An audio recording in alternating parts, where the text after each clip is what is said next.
Estamos juntos à palavra de Deus, porque ela também é importante para nós chegarmos aqui a estes momentos. Sem ela a gente estávamos ocos, vazios e não tínhamos nada. Então abre a tua Bíblia só para te situares em Lucas, no capítulo 15, a gente já vai lá.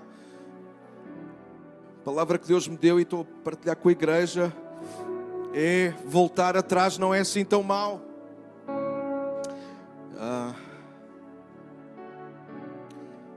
E ao ler esta história tão famosa e conhecida, a história do filho pródigo, é nela que eu vou centrar hoje.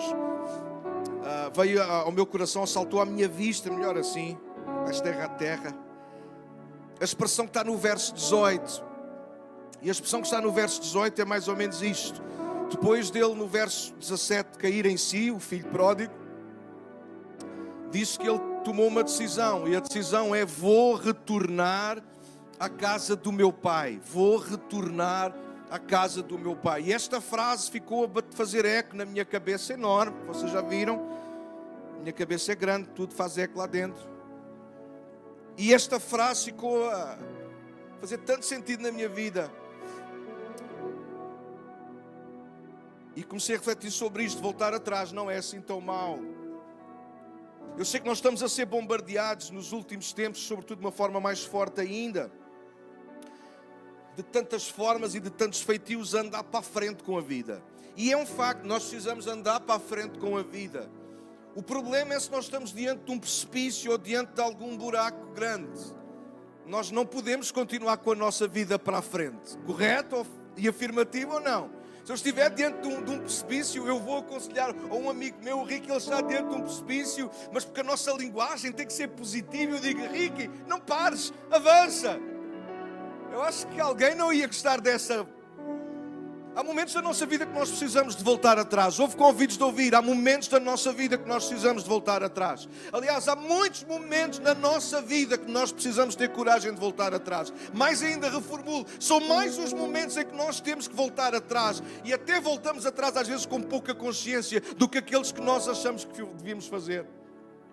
Numa relação, quem está numa relação, num casamento, num namoro, quem tem amigos, quem está numa igreja, sabe do que eu estou a falar. Há momentos em que é importante nós voltarmos atrás, a voltar atrás com uma palavra que foi dita. Mas Daniel, as palavras não voltam atrás. Não voltam atrás as palavras, mas voltam as atitudes, volta o sentimento, volta a postura. Eu posso hoje reagir de uma forma errada, mas no momento a seguir eu volto atrás e componho as coisas, ponho as coisas direitas. Eu hoje posso fazer mal à minha cama, a minha esposa chama-me a atenção e eu volto atrás e vou pôr as coisas como devem ser. Alguém percebe do que eu estou a falar? Então, quando eu li esta história, o que torna esta história uma história na boca de Jesus, porque é apenas uma história inventada, mas que nos fala tanto e de tantas formas e de tantos temas, é um facto. Só há história porque de repente aquele jovem, na ideia de Jesus, na ideia contada por Jesus, aquele jovem não apenas cai nele, ele podia ter caído nele, mas não ter tomado nenhuma ação. Ele podia ter caído nele e ter dito: eu não posso continuar aqui no meio dos porcos a comer bolotas, eu tenho que me fazer à vida. E mudava de zona, porque malandro que é malandro não estrilha, muda de esquina. Mas é um facto, este homem, ele cai nele e faz aquilo que muitos, talvez, não sei se algum de nós que aqui está, e perdoa-me na boa, alguém que me escuta lá em casa, a intenção não é má. Quem me conhece de perto sabe que a minha intenção, mesmo quando eu grito como eu estou a gritar agora, porque eu sou surdo e preciso de me ouvir, nós falamos sempre da melhor, aliás, falamos sempre o melhor, mesmo que às vezes a intuação não seja a melhor.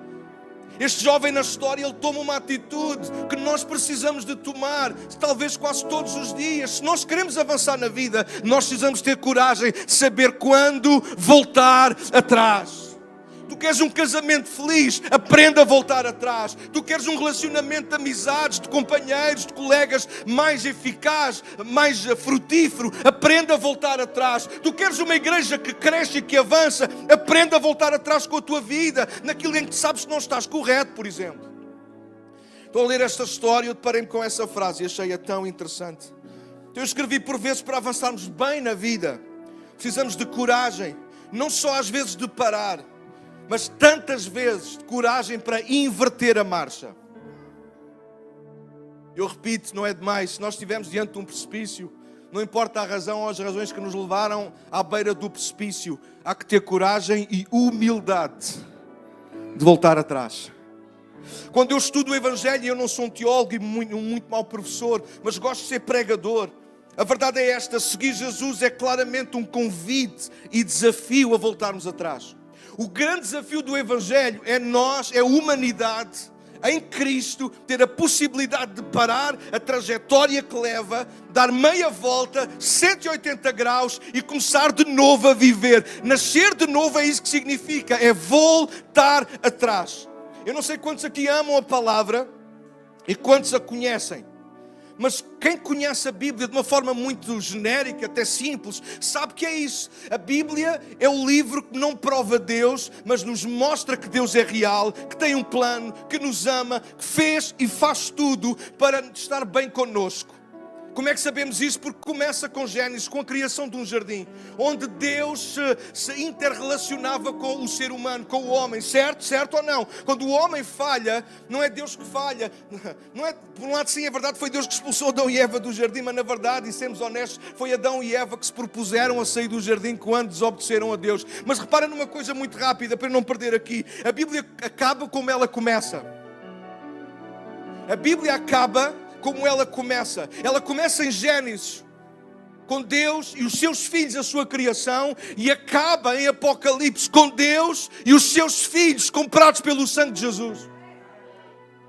A Bíblia só tem um propósito: ajudar-nos a voltar atrás. Aliás, boas conversas entre amigos, boas conversas entre irmãos, sempre têm essa base.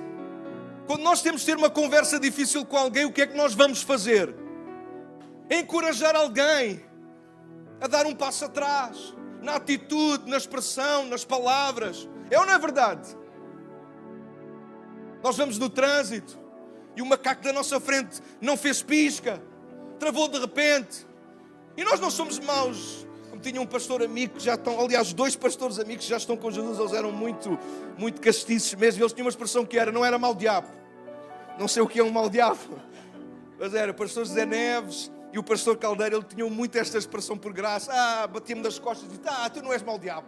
Eu assim. Então às vezes quando alguém vai, aquele macaco à nossa frente, ele não fez pisca, fez a manobra. Nós não somos maus diabos, nós não queremos tratar mal ninguém. Nós só queríamos voltar atrás e explicar àquela pessoa que deveria ter feito pisca. Alguém sabe do que eu estou a falar? Claro que sim, a gente está a falar dos outros. O problema é quando somos nós que temos que voltar atrás. Mas esta história tem que ver connosco, igreja. Malta, esta história tem que ver connosco, tem que ver comigo, tem que ver contigo. Nós tivemos coragem mais vezes e humildade mais vezes de voltarmos atrás. Nós temos mais oportunidades de começar melhor, de fazer melhor.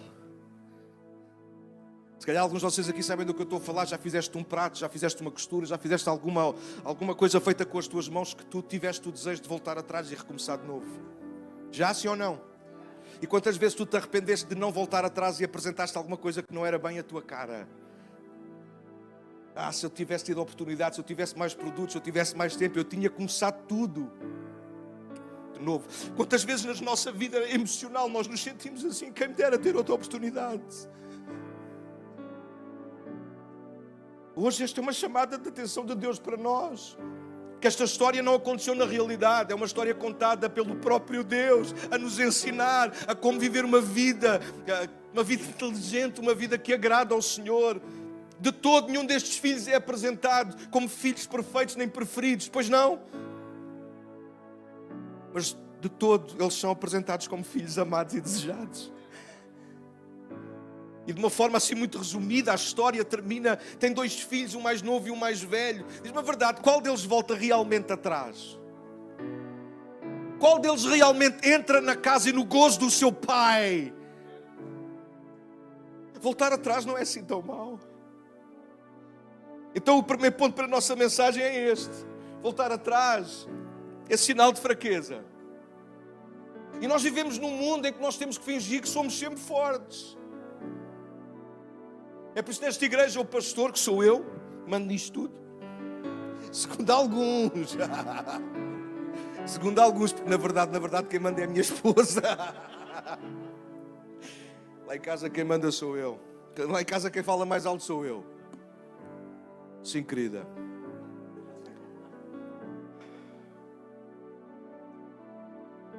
Aleluia, porque não é na tua casa, já percebi. A gente louva a Deus pela desgraça dos outros. Olha, obrigado. Nós vivemos numa sociedade em que mostrar fraqueza é o pior que nós podemos fazer. Nós temos que mostrar que somos fortes. Então nós machos latinos, sobretudo agora, está aí homens não? Sim. Está aí homens não? Sim. Está aí homens ou não? Agora de fazer esta vozinha, lembrei-me de uma coisa que mostraram que o Daniel Aurélio fez, não é? Marioneta. Aurélio, a gente depois um dia passa aqui para vocês verem, está bem? Que o Aurélio fez assim uma figurinha assim daquelas interessantes. E um dia destes relembramos a figurinha que o Daniel também fez a fazer de maquinista. Alguém se lembra da festa de Natal em que o Daniel fez de maquinista? Eu queria ser maquinista. Parem todas as estações. Ok. No nosso canal do YouTube está lá a nossa festa de Natal em que o Daniel faz essa participação para esquecer, uma nódoa, mas que nós nunca mais iremos esquecer. O Daniel gostaria de voltar atrás. Não, ok, não, de todo. Ouçam, para não roubar-vos muito tempo e não ser eu que furo sempre aqui a questão do tempo. Talvez este ponto pareça negativo.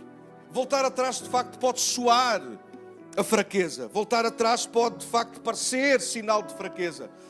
Mas quando nós olhamos para a Bíblia, Deus não está à procura dos fracos. Deus está precisamente porque nos ama a mostrar os nossos pontos fracos.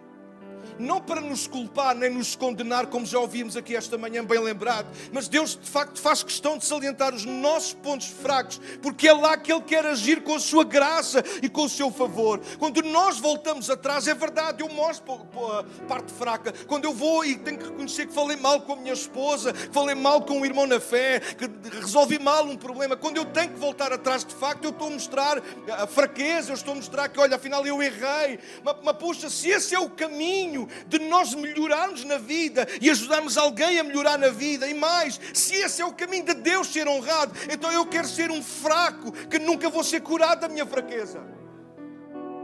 Eu prefiro ser fraco toda a minha vida. Eu prefiro reconhecer que sou fraco homem, fraco pai, fraco pastor, mas pelo menos eu ando debaixo da potente mão de Deus, do que achar que sou alguma coisa e nunca volto atrás. Não voltar atrás é o oposto. Não é sinal de força, é sinal de orgulho a mais.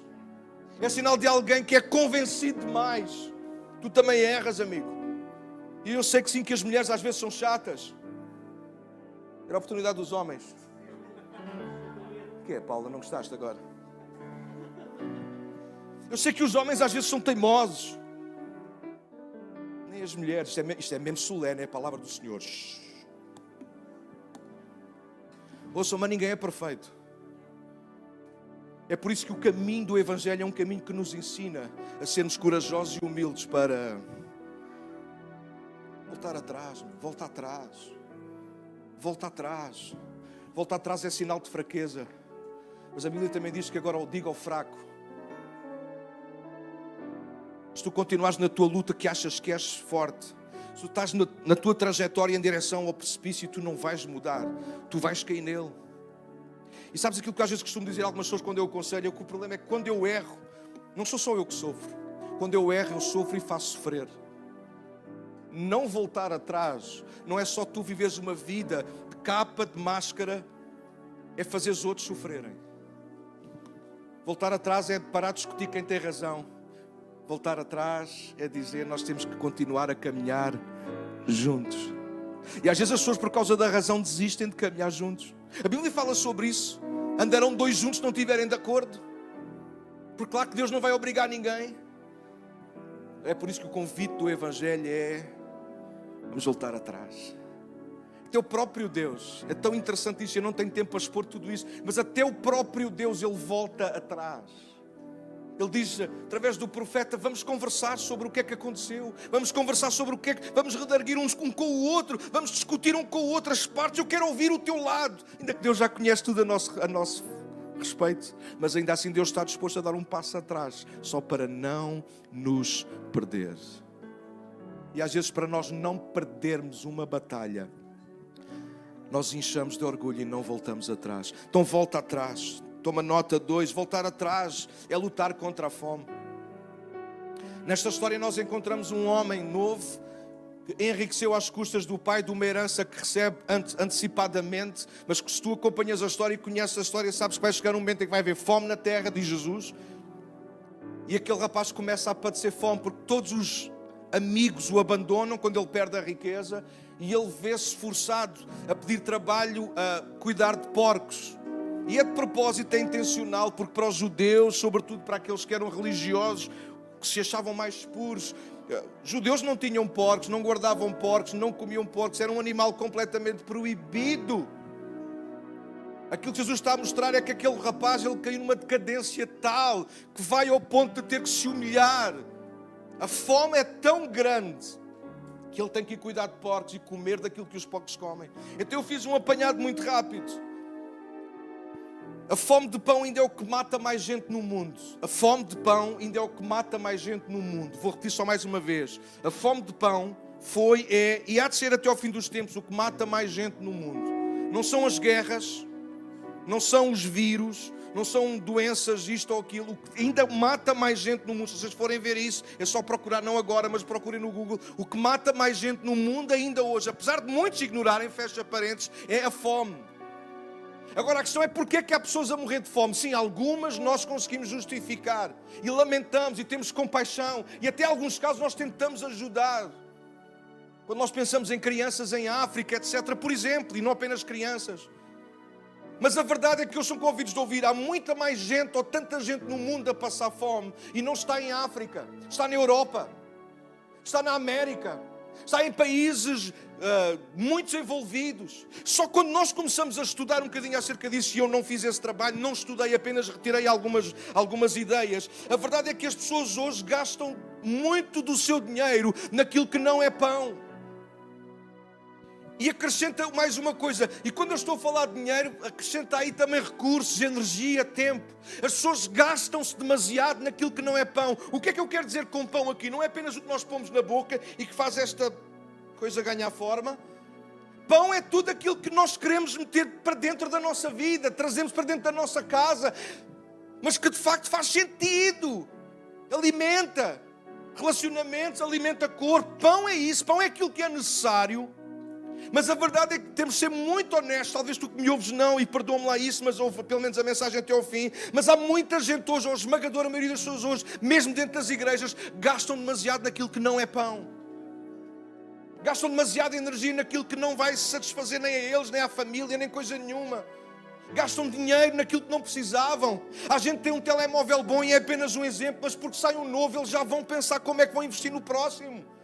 A gente tem um carro novo que ainda os transporta, que serve tranquilamente para aquilo que eles precisam, mas eles já estão a pensar como investir no próximo e fazer aumentar a prestação. Alguém sabe do que eu estou a falar? Claro que não é nenhum de nós que está aqui, é todos os outros que se foram embora. As pessoas hoje gastam demasiado naquilo que não é pão. E há gente a morrer à fome, porque não tem coragem de voltar atrás. Dentro do top 10 do mundo, onde se gasta mais dinheiro, só alguns exemplos. Olha, a gente a procurar sinais de vida em Marte.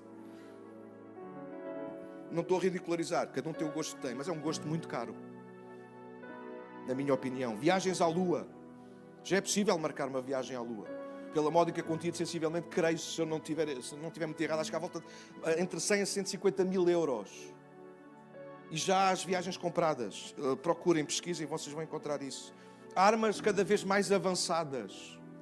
Nós não imaginamos os bilhões que são gastos em armamento. Entretenimento. Não nos passa pela cabeça quanto é investido em entretenimento. Nas redes sociais, na televisão. São gastos, não nos passa, são rios de dinheiro que circulam para entreter. Eu pergunto, isso é pão? Não, mas já estão a perceber onde estamos a chegar? Descobri um outro lado, aliás. Pessoas gastam, aliás, nos Estados Unidos, creio, tenho que estou aqui à procura, que nos últimos anos gastaram-se mais de 15 mil milhões de dólares em cirurgia estética. E a esmagadora maioria destas cirurgias não foram por uma questão de saúde, foram apenas por uma questão, exatamente, de estética. Em Portugal o número está a crescer na ordem dos 33%. Pessoas estão a empenhar-se Sabem o que significa empenhar-se? Não é fazer um esforço, estão a endividar-se para conseguirem ser igual a outra pessoa e pagam uma cirurgia para isso, mas não têm dinheiro para pôr pão na mesa. Qualquer semelhança com a história do filho pródigo não é pura coincidência. Jesus sabia aquilo que estava a dizer. Nós hoje, as pessoas continuam a investir demasiado naquilo que não é pão. Os Jogos da Santa Casa cá em Portugal. Interessante, eu preguei esta mensagem no culto da semana passada, na primeira reunião, e nesta semana, não me lembro qual foi a televisão, na SIC ou na TVI, na SIC, obrigado, minha querida esposa, na SIC, eles estavam a falar exatamente do que foi gasto no ano 2019, só em raspadinhas, não sei se vocês ouviram, só em raspadinhas, segura-te à cadeira, 4,7 milhões de euros todos os dias.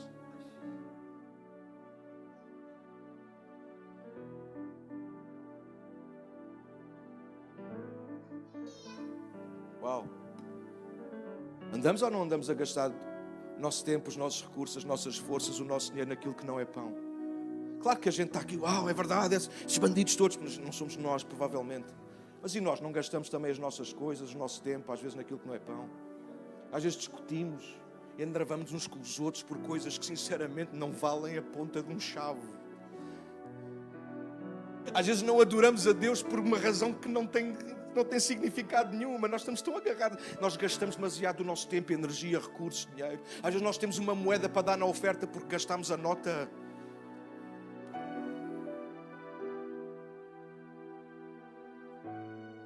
Voltar atrás é lutar contra a fome, queridos.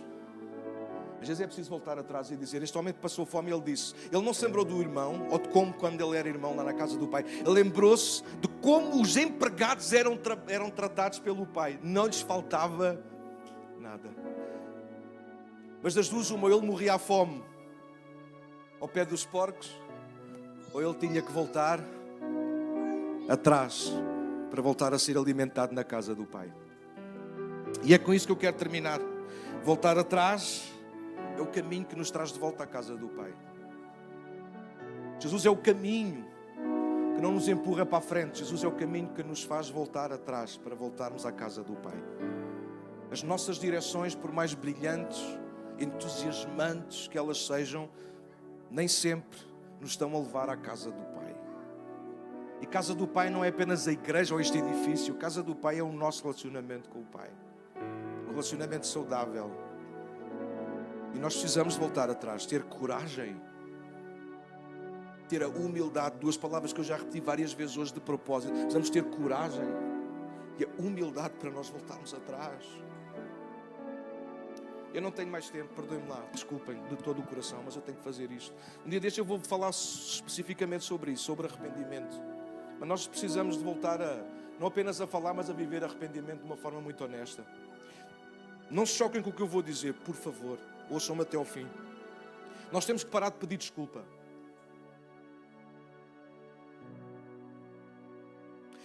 Não há um lugar na Bíblia que diga que eu tenho que pedir perdão. Mas a Bíblia ensina-me a viver arrependimento. E arrependimento não é pedir perdão, porque nós não temos que pedir nada a Deus daquilo que Ele já nos deu. Ele já nos deu perdão. Arrependimento não é pedir perdão. Arrependimento não é aceitar o perdão. Arrependimento é viver na oportunidade que Deus agora nos dá em Cristo Jesus. O que é que isso significa? Arrependimento é eu vou numa direção, na direção do mal. Grinch, a mal está aí, sabe o que eu estou a dizer. Vou na direção do mal e arrependimento é isto. Ouçam, alguns de nós sabem porque é que eu estou a dizer isto, porque nós passamos a vida a dizer Deus perdoa-me, mas nós não nos desviamos do mal, nós não mudamos de trajetória, nós não voltamos atrás. E para Deus não conta muito ou quase nada eu pedir perdão se eu não volto atrás. O que me faz voltar à casa do Pai é voltar atrás. E nesta manhã, deixa-me terminar esta segunda reunião fantástica, a convidar-te a fazer este retorno. Alguns de vocês pensam, bom, Daniel, estás enganado, eu já sou crente, eu já sou cristão há muitos anos. Mas a minha pergunta para ti é, o que é que os teus hábitos, o que é que a forma como tu vives, como tu pensas, como tu ages com os outros e até contigo próprio, o que é que isso está a dizer? Estás na casa do Pai ou estás fora da casa do Pai? É porque havia um outro filho que estava na casa do pai, mas era como se não estivesse. O problema não é geograficamente onde tu estás. O problema é emocionalmente e espiritualmente onde tu estás. Ei, esta foi... Porque às vezes estamos na casa de Deus e estamos a pensar noutra coisa. Às vezes estamos na casa de Deus e estamos a olhar para o penteado do outro, estamos a olhar para a roupa da outra, estamos a tentar perceber onde é que está o desafinanço do outro. Às vezes estamos tão focados em tanta coisa, estamos na casa do pai, tal filho mais velho, que afinal de contas quando ele abre a boca mostra que é missa de corpo presente, o corpo está lá, mas o coração também está numa terra distante. Deixa eu ser honesto e fecho aqui. Será que às vezes nós somos tão parecidos com estes dois miúdos da história? Nós somos filhos do pai, temos tanta consciência de tanta coisa, sabemos tanta coisa, mas vivemos em contramão daquilo que sabemos que é de Deus para a nossa vida. Nesta manhã, volta atrás, ser corajoso e humilde, volta atrás. Se há uma palavra que tu tens que voltar atrás com alguém, volta atrás. Se o teu relacionamento com Deus, tu tens que voltar atrás, volta atrás. Não há problema nenhum. Daniel, mas depois é sinal, toda a gente vai perceber que eu errei, então é melhor que toda a gente perceba que tu erraste, mas estás a fazer a escolha certa agora, do que toda a gente continuar a saber que estás errado e vais cair no precipício. Volta atrás. Hoje sou eu a dizer-vos isto. Amanhã espero que vocês me façam o mesmo comigo. Quando eu estiver na direção do precipício, alguém que me ensine, volta atrás, volta atrás. Igreja, nós precisamos ser gente assim, gente que nos encoraja uns aos outros, bora voltar atrás. Estimular-nos a caminhar para a frente é tantas vezes, ou mais vezes ainda, a dizermos, volta atrás, volta atrás, volta atrás. No meu ministério eu tenho feito isso tantas vezes. Às vezes o que nos cansa na igreja, no ministério, é às vezes que a gente já chegou a um certo nível e depois temos de voltar atrás. Mas poxa, se esse é o preço que a gente tem que pagar, a gente paga para ajudar outros a avançar. Volta atrás. Daniel, mas agora isto já está demasiado avançado, volta atrás. Nunca é tarde para recomeçar. Nunca é tarde para recomeçar. Nunca é tarde para voltar atrás. O teu casamento não está perdido, a tua vida não está perdida. Talvez as notícias que tens recebido da tua saúde não é a melhor, mas Deus é poderoso para fazer voltar atrás. Mas Ele nunca vai te obrigar a voltar atrás. Termino com o verso 18. Foi o rapaz que caiu nele e tomou uma decisão. Eu vou voltar à casa do meu pai. E quando ele chegou, o pai estava lá. Porque o pai está sempre à espera que os filhos voltem atrás. Volta atrás, não tem problema nenhum em voltar atrás, porque voltar atrás é lutar-se contra a fome. Voltar atrás é o caminho de volta à casa do pai. Fica de pé comigo e perdoe-me estes